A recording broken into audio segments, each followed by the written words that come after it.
IPita car, we're going to be looking at overlapping the damp-proof coursing on a corner of a wall and the different styles used to do that. There are a couple of different methods that are being used around Queensland to overlap external corners of damp-proof coursing.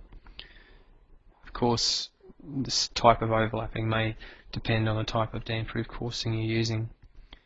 Frequently in Central Queensland, North Queensland area, polyethylene is being used, which is the same as the flashing material around window openings.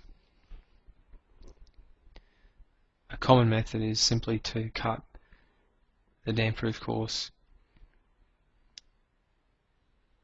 in the same direction as it's laid along the wall, and then the second damp-proof course overlapping the other direction in a similar manner as seen.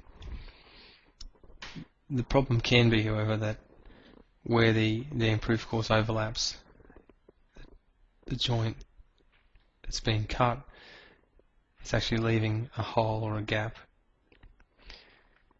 Some bricklayers are using another technique to cut the damp-proof course at the corners, try and avoid this situation. Australian standards require that overlaps be the minimum width of the actual damp-proof coursing itself that's being used. The second technique is to cut the damp-proof coursing on a 45-degree angle, roughly, from the corner out to about 100 millimeters, 80 to 100 millimeters from the front edge of the damp-proof course. A similar cut is then made on the overlapping damp-proof course on the other direction,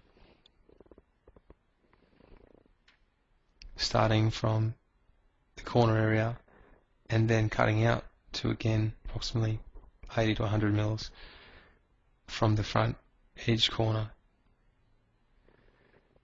The idea being that when the two pieces of damp-proof course overlap, that the cut damp-proof course does not coincide or does not sit immediately over the top of the other, and in fact there is an overlap.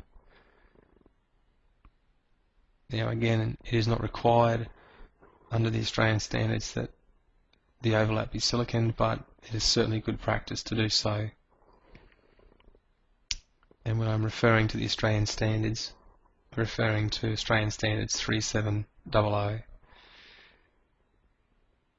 So that overlap would simply be siliconed, pressure would be placed on the overlap and held in a position until the silicon dried.